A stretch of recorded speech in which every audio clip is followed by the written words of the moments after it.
Hello, this is RICKY, the YouTube Tech Guy.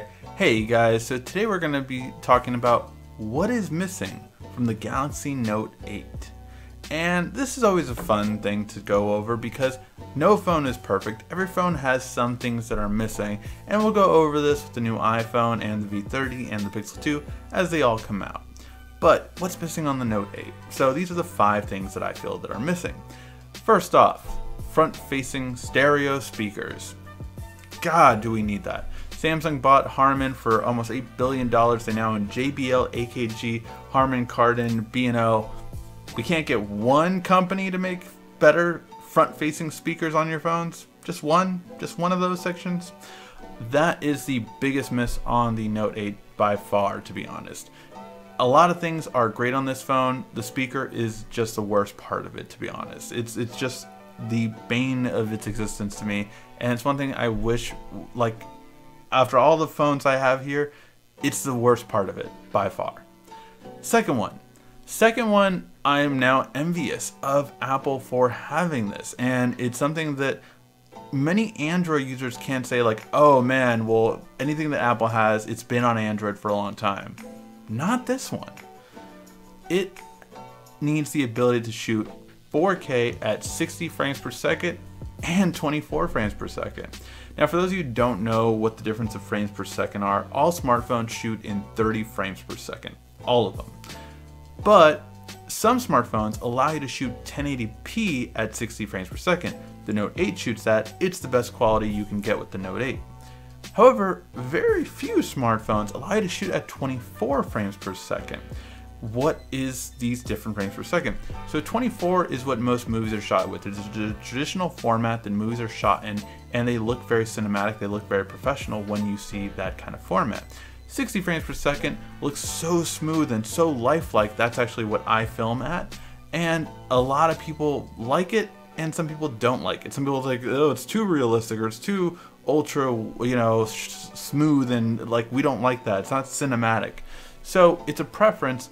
But the fact that you can do both the traditional and the new format is really saying something, that Apple has it with 4K quality and Samsung doesn't have 24 at 1080p and doesn't have either at 4K. That is something they need to change, and there are rumors of it possibly changing, but I honestly don't think that they will, at least not this year. I would be happy to be proven wrong, and come back to this video if I am proven wrong and let me know.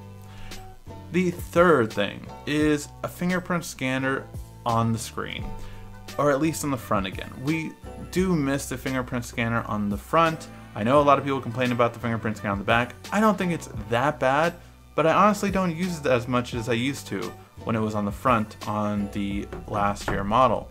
And really overall, that's going to be the biggest thing, that I just don't use my fingerprint scanner anymore. Yeah, I'll use the iris scanner here and there, but overall, I just don't use a fingerprint scanner as much anymore at all, just because it's not as convenient. Yes, it's not dramatically so, but for the fact of when my phone is on the table and I want to just turn it on, I either just go without a lock screen.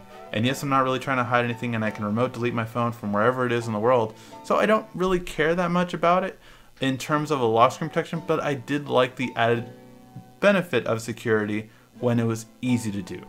So having a fingerprint scanner on the screen, I know it's rumored for the Note 9 next year and possibly even with the S9, but it's something that we really wanted to see this year, and hopefully Samsung will be the first to do that, and it could be a big wow factor and innovation that they bring to the table next year. The third thing, more zoom. One of the biggest things that leaked on Samsung's smartphone before the Note 8 was actually announced was that they were showing all these things to investors about 3x zoom, and how much better it is, and how much better it'll create for low light photos, and how much greatness is going to come from 3x zoom. And then the Note 8 gave us 2x zoom, and I cried. Overall, I want more zoom. Every smartphone right now has 2x zoom. Yes, there are some in different parts of the world that has up to 5x, but no flagship mainstream phone has it. I would love to review one that does, don't get me wrong, but overall, I want something for the masses that has a 5x zoom. 3x will get us closer to it. and I would appreciate 3 times. But if we ever get to the point where a smartphone has 5 times zoom, we have now replaced the old-fashioned point and shoot that used to be so popular, because the only time I take a non-smartphone camera anywhere is when I travel. Because when I'm in Paris and I want to zoom into the Eiffel Tower, digital zoom sucks. But if I had a regular camera that could zoom in, that would be great. Or if my smartphone had a 5 times zoom, that would be perfect. So until then though, I'm stuck having a second camera for vacations. Finally, the other thing is to address the other type of lens, and that is having a wider angle lens, or the dream that a lot of us have been having, which is maybe a third lens. Look, we have dual cameras. Why not try cameras? The whole idea behind a third lens or a different style of smartphone would be to have a regular, a zoom, and a wide. That is a great concept, to basically have a LG wide angle lens, a standard quality lens, and a telephoto zoom-in lens. That is the dream of smartphones, that when you can have every kind of adaptability you could ever want. Because it is really nice when you have an LG smartphone like the V30 or the G6 that has a wider angle. You don't have to step back, you don't have to go further back, it's just wide enough so you can get the shot.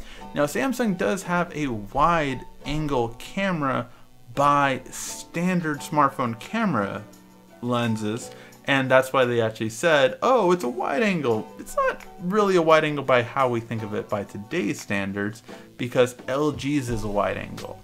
Now overall, I would say the regular camera is better than LG's G6. We haven't got the V30 in yet to see the difference, but that's going to be a big factor, I think, down the road.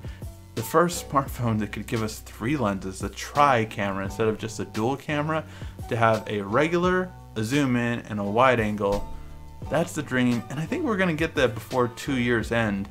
But who will come out with it, or who will come out with the solution?